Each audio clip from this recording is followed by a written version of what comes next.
Halo kawan-kawan semua. Nah, kita lagi berada di perkebunan kelapa sawit. Nah, ini kebunnya dengan bibitnya atau asal-usul bibitnya itu tidak diketahui ya kan kawan ya. Untuk jenis pelepahnya ini jenis pelepah pendek ya kawan-kawan ya. Nah, ini jelas tergolong ke dalam bibit abal-abal karena untuk panennya di luas 1 hektar sekitaran cuman mendapatkan 300 kilogram ya kawan-kawan ya.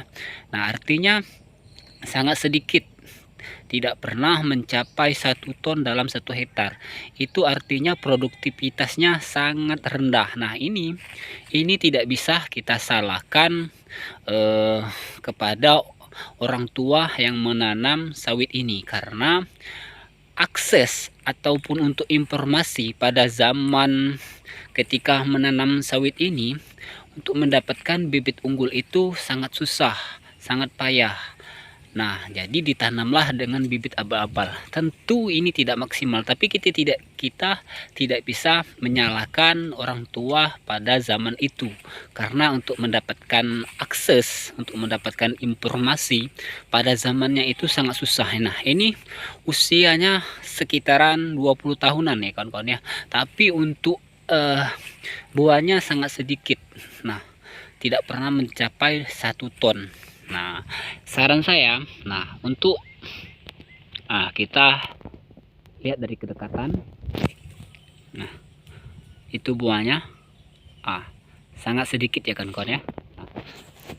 Nah, saya sarankan untuk petani pada zaman sekarang bagusnya ataupun lebih cerdasnya dalam bertani, tanamlah bibit unggul ya kawan-kawan. Terserah bibit unggulnya itu dalam bentuk PPKS ataupun dalam bentuk yang lain, terserah. Yang penting itu bibit unggul. Nah, percaya kata saya, orang yang menanam bibit sawit di zaman sekarang tapi masih menggunakan bibit abal-abal itu tergolong dalam petani yang goblok. Kenapa? Kenapa saya berani mengatakan itu? Karena pada zaman sekarang akses untuk mendapatkan bibit unggul itu sangat mudah didapatkan. Nah, sangat mudah didapatkan. Jadi, ketika kawan-kawan semua masih menanam, masih memprioritaskan bibit abal-abal, bibit cabutan, itu petaninya itu tidak cerdas. Saya katakan tidak cerdas. Ini saya kasih bukti.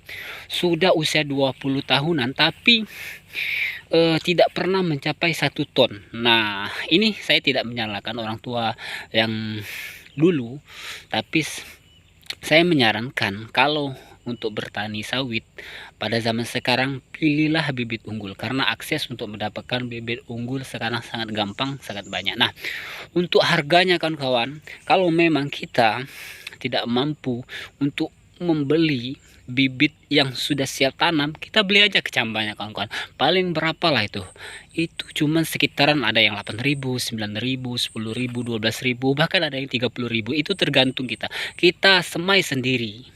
Nah, kita semai sendiri. Nah, nanti ketika sudah besar baru kita tanam, daripada kita menanam bibit yang abal-abal. Sayang ya kawan-kawan ya, sayang, saya katakan sayang. Karena apa? Sayang waktunya, tenaganya, pikirannya. Nah, waktu, tenaga, pikiran, nanti kita bakalan menyesal ketika dia sudah berusia 10 tahun, 8 tahun. Itu sangat kelihatan. Ini sudah saya kasih bukti ya kawan-kawan ya. Nah, berapa lahan dalam 1 hektar paling mentok ini kawan-kawan 300 kilogram cuman dalam luas 1 hektar. Artinya sangat tidak maksimal, sangat tidak maksimal ya. Nah, untuk perawatannya ini sudah cukup bagus. Untuk perawatannya, kalau perawatannya tidak bisa kita salahkan lagi, ini memang faktor bibit. Nah, faktor bibit kawan-kawan. Nah, lahannya cukup bersih, cukup bagus, cuman sayang. Nah, ini pada zaman itu memang akses untuk mendapatkan bibit unggul itu sangat susah. Nah, jadi ditanamlah bibit abal-abal atau bibit apa adanya.